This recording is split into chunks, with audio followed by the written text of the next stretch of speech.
I think we knew that we could do it. Like, even though we had bad results, it wasn't strategy, it wasn't individual aim or like anything that would be like, ah, we're just not good enough. We knew after every loss that we're still good enough.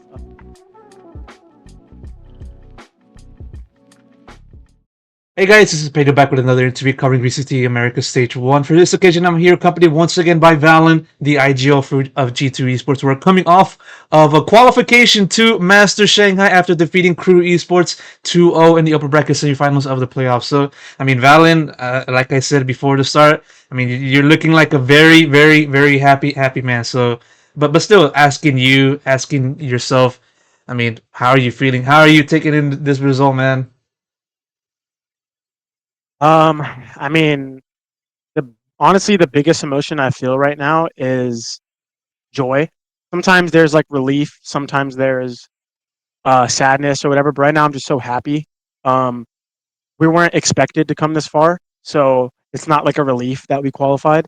Um, and I'm just so proud of the guys, man. They played lights out today. Leaf played lights out in a match that a lot of people would count him out.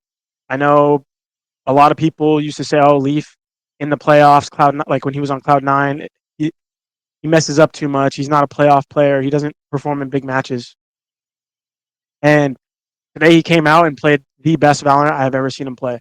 Not just stat wise, but the way he was taking his fights, the way he was calling, the trust he had in the team, and how much we trusted him was phenomenal. And it was a big turnaround for this Oregon, or for my team to qualify. And I'm just so happy now. I get to go compete and do what I love internationally, and there's no better feeling in the world for me than doing that. So I'm just so much joy. Oh, for sure, no doubt. When was the moment in time in which you started having that feeling of when you guys were now on the precipice of making it happen? Honestly, not until it was 12-8, 5v1. Even 12-8, my team was like, one more round. And I'm like, guys, no, it's 0-0. Like I told them, I'm like, don't say one more round. I don't want to hear that. We take every round like it's 0-0. The game just started. And I had to, we refocused a bit and we had a great strat at 12-8. And once we hit the 5v1, I knew it was over and it kind of hit. And then right after, and just getting up and feeling that joy of qualifying, man, is surreal. It's the return it's been, or it's the culmination of a very, very long process. I would say it's the hardest process that I don't think anyone else can kind of relate. You know, going into tier one, getting out of it, going into tier two, rising up to tier one, then finding out you guys were not going to be in tier one, and then finding yourselves back into tier one, and now returning Well, to international stage. It's a quite a it's a long journey. a long journey, man, and it's one Yeah. that so far you're seeing the fruits of your labor. Looking at this entire process, what do you think was the one thing that kind of just kept you moving, kept you just on it? I mean, I do this because I love the game. I love competing in general, no matter what it is, sports, esports, gaming, and I have a lot of pride to want to win, and so that's what keeps me pushing, even throughout all the ups and downs of my career. I know it's not going to be stable. It's not always going to be rising. You're going to have horrible years, mediocre years, and years with a lot of greatness. So I've just been kind of going along with the ride, and I have my trust in my work ethic, my mindset, and as long as I'm hitting those things and keeping myself accountable, I'm not too result oriented. As long as I'm climbing and getting better every match, every year, every month, the rewards will come with it. And today was proof of that.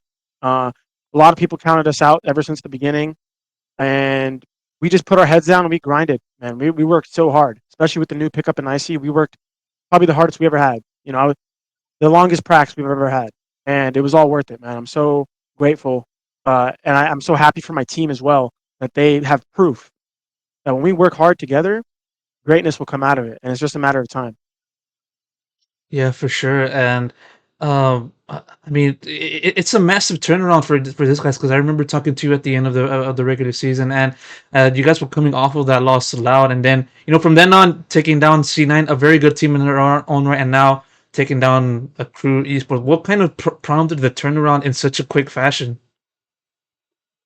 think we knew that we could do it. Like even though we had bad results, it wasn't strategy, it wasn't individual aim or like anything that would be like, ah, we're just not good enough. We knew after every loss that we're still good enough. I touched on it last week, but um, it was just mental when we lost to Loud as well. And that was a big focus point going into the playoffs. And look what we can do when we're just mentally sharp. Uh, we have the talent, we have the strats, we have the call, and we have everything. And so as long as we put that together, and on top of that, have the strong mental to close out games even when we're down, we're an unstoppable team. I don't, you know, I'm happy that we're able to show that. This next question is going to be something that. Oh, you're going to say something? Oh no, sorry. Okay. This next question is going to be something that I believe everyone, all of my peers, is going to be asking you. From now until like in Masters, but um, you're not. It's not like you were in this position before. Back then, early in 2022, making it to Reykjavik in Masters.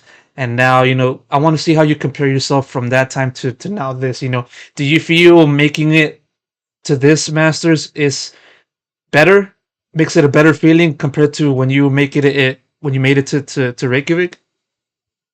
Honestly, when I made it to Reykjavik, because I was so new, like I just started competing in tier one.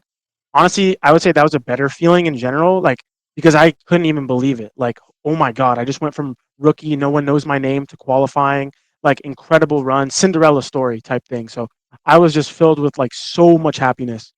This time around, I would say I'm a lot more mature, and I kind of, in a way, expect myself to win. Like before, I didn't expect it, so it was like a shocker and like in my face all at once. Wow, you're going internationally.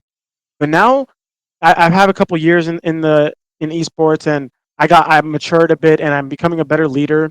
And so now it's just like I was happy, but I'm already locked in. Like I want to prove that I had a lot of growth throughout these years, and my team has had a lot of growth. So I want to come out with even more fire in the international event. So yeah, I would say the first one felt better, but this one I feel more ready. Oh yeah, for sure. And this group has just stood out in a way that I don't think anyone else has kind of seen. Well, I'm not talking about this year. I'm talking about like 2022, because like nobody would see, as you said, nobody kind of expected you guys to grow so fast, make it to Reykjavik, and it just maintain your form. I'm sure you had a bit of a few hiccups here and there, but the form never really wavered. And even after changing a few members within this team, I as still on top. And what do you think makes this core, yourself, and then Jonah, Trent? What do you think makes this team just kind of continue to gel together for so long and just continue to stand out within North America in both tier two and tier one? I think is how we work together. It's a very, I mean, I know it's a generic answer, but it's how we critique each other and the mindset of when you get criticized by your teammates, or the mindset going into practice when we just have a loss or when we have a win. We feel very like connected. Okay.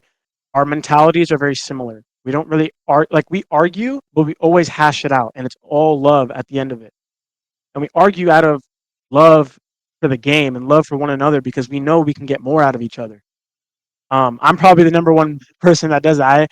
I sometimes get in some talks with my team, and they know like that it just comes from a place of like fire within to just win, and I don't take mediocrity for an answer, and they respect that. They give it back to me. They also hold the same standard for me. And so when you have a team like that doesn't argue that much, we're just focused on growing. We're young. We have that good chem. The sky's the limit, right? We have the talent. The players are talented. So I think that's the biggest reason why we've been able to go through all the mountains together and stay as a core. There's been a few occasions in which there was a chance in which you guys were going to split apart, probably go separate ways and just kind of continue your careers here and there. I believe yourself is included in that. As you look back on those times and you kind of reflect, although I do say this to you, literally after this series, um, as someone that's qualified for Masters, how do you kind of look back at that point in time now? I mean, honestly, it was just because of the previous situation at the guard, how we lost our spot, and now people were branching out to try to get on VCT teams. But the second that Riot changed the decision for us to be allowed to look for an org and be the 11th spot still, it was pretty easy for us to just be like, all right, like screw everyone else, let's stay together. Um, G2 came out and they wanted us right away, and play on an org like that, man, and stay together, it was a no brainer. Yeah, for sure. And I know that we've spent the brunt of it just talking about this achievement, but I feel it's sometimes good to just kind of pause at the present and just kind of talk about the now and just how it's significant to your career. I mean, you kind of already touched upon it, just comparing yourself from back then and now, as in Reykjavik and now being more mature, being feeling ready. How are you going to just approach next few games? Although of course, the hunt is still on for winning stage one, but still, how do you kind of approach your next set of games? And also, how do you kind of look at yourself compared to the rest of the other teams that kind of qualified as of now? Are you saying internationally? Yeah. We're the okay. Um, yeah, I mean the upcoming games, we still have some left for stage one playoffs. Excuse me, and we're locked in for that because we want to obtain the 3 points at the end if you win it all for champions, of course. And once we reach the international stage, I know like Fnatic qualified, EDG qualified, FPX. I'm not sure who the other EMEA team is yet, but I think we fare well. We fight pretty well against them. We had a Berlin boot camp before the season started, and we were doing pretty great in scrims, even against the top teams. So I feel really confident going into the international event this time.